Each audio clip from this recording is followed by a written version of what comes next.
Hello everybody, welcome to Magnet Brains Hindi medium channel.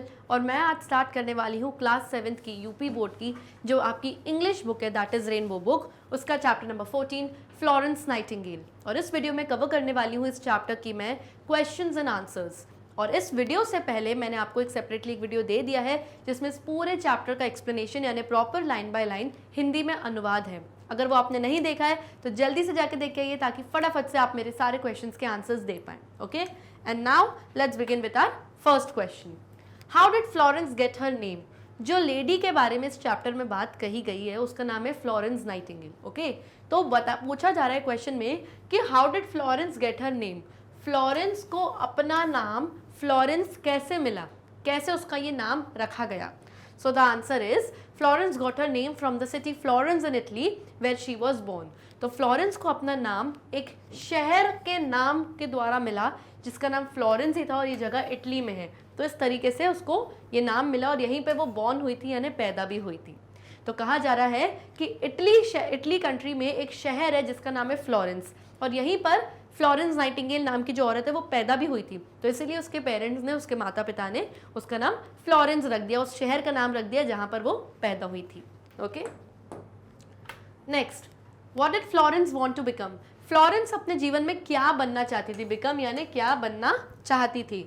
So the answer is Florence wanted to become a nurse. Florence एक nurse बनना चाहती थी, लेकिन उसके जो पेरेंट्स, जो उसके माता पिता हैं, उसकी जो बहन सिस्टर थी, वो नहीं चाहते थे कि फ्लोरेंस जो है एक नर्स बने। क्यों? क्योंकि नर्सिस को पेमेंट वगैरह बहुत कम मिलती थी, लोग उनको रिस्पेक्ट से, सम्मान से नहीं देखते थे। तो वो चाहते थे कि वो नर्स ना बने और हम उसकी एक रिच मैन, एक बहुत अमीर आदमी से शादी करा के उसको सेटल करा दें। ठीक है, लेकिन फिर भी उसने जो ठान लिया था कि मुझे नर्स बनना है तो वो आखिर बन के रही। Next question, why didn't young ladies from good families become nurses in those days? In those days यानी उन दिनों की बात, उन दिनों में जब फ्लोरेंस नर्स बनना चाहती थी, उन दिनों में जो यंग लेडीज होती थी यानी कि जो यंग लड़कियां होती थी या जो महिलाएं होती थी गुड फैमिली से, अच्छे परिवारों से, वो नर्सेस क्यों नहीं बनना चाहती थी? उन दिनों में नर्सेस बनना अच्छा क्यों नहीं माना जाता था? So the answer is nurses were paid very little money and they got little respect in society. Therefore young ladies from good families didn't become nurses in those time. तो इसलिए नहीं बनती थी नर्सेज उन दिनों में यंग लेडीज अच्छी families की, क्योंकि नर्सेज वर paid very little money. Nurses को सैलरी यानी तनख्वाह के रूप में बिल्कुल थोड़े से ही पैसे मिला करते थे और सोसाइटी यानी समाज में बहुत कम रिस्पेक्ट यानी सम्मान मिलता था, लोग उन्हें अच्छी नज़रों से नहीं देखते थे। और इसीलिए जो यंग लेडीज़ यानी जो जवान औरतें हैं या महिलाएं हैं अच्छी फैमिलीज़ की, अच्छी परिवारों की, वो नहीं चाहती थी नर्सेज बनना इन दोज टाइम्स, उस समय पर। Okay, next, what did Florence do to improve the condition of the hospital at Centauri? Okay, Centauri क्या है? सेंटारी एक शहर का नाम है जो कि कहाँ पर है? टर्की में है। तो जो सरकार थी, जो गवर्नमेंट थी, उसने फ्लोरेंस नाइटिंगेल को सेंटरी यानी टर्की नाम की जगह पर भेजा।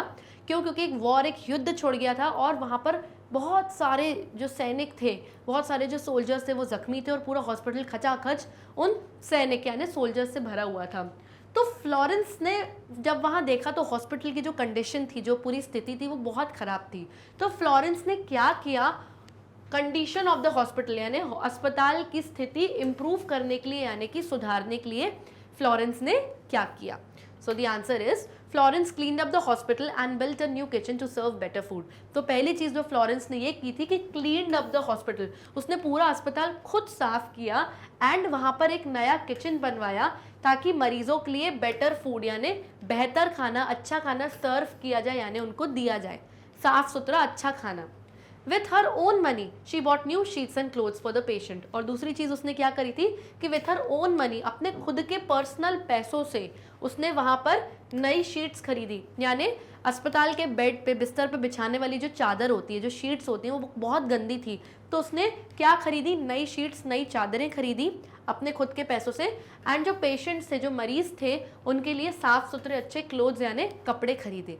तो ये सब उसने खुद के पैसों से किया और ये दो चीज़ें इसने सेंट्री टर्की के हॉस्पिटल में की थी, वहाँ की स्थिति सुधारने के लिए अस्पताल की।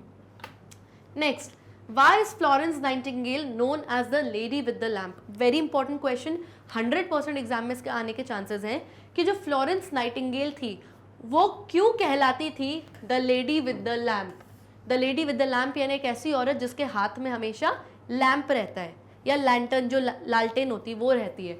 तो ये नाम इसका कैसे पड़ा, या इस नाम से इसको क्यों बुलाया जाता है, या इस नाम से ये क्यों जानी जाती है? सबका एक ही आंसर होना है। सो the answer is, in the hospital in Century, Florence would go from bed to bed carrying a lamp at night. This is how she got the name the lady with the lamp. तो जब वो century Florence, जब वो Sentry यानी कि Turkey में जो hospital था जहाँ पर वो पूरे सैनिकों की, जख्मी सैनिकों की सेवा करने के लिए मदद करने गई थी, तो फ्लोरेंस क्या करती थी, नाइट में, रात में बेड टू बेड यानी एक बिस्तर से दूसरे बिस्तर, दूसरे से तीसरे बिस्तर, हर बिस्तर पे रात में एक लैंप हाथ में लिए मरीजों को यानी पेशेंट्स को ऐसे चेक करने जाती थी कि सब ठीक ठाक है कि नहीं है, या उन्हें किसी चीज़ की ज़रूरत है तो नहीं है कहीं। तो वो बेड टू बेड ये लैंप कैरी करके यानी उठा के इस तरीके से जाती थी, और इसीलिए उसको अपना ऐसा नाम मिल गया the lady with the lamp, यानी एक ऐसी औरत जो हमेशा लैंप के साथ रहती है। तो ये क्वेश्चन एग्जाम में डेफिनेटली आ सकता है। Okay, and with this we come to the end of this session. I hope आपको सारे क्वेश्चन एंड आंसर्स अच्छे से समझ में आ गए होंगे।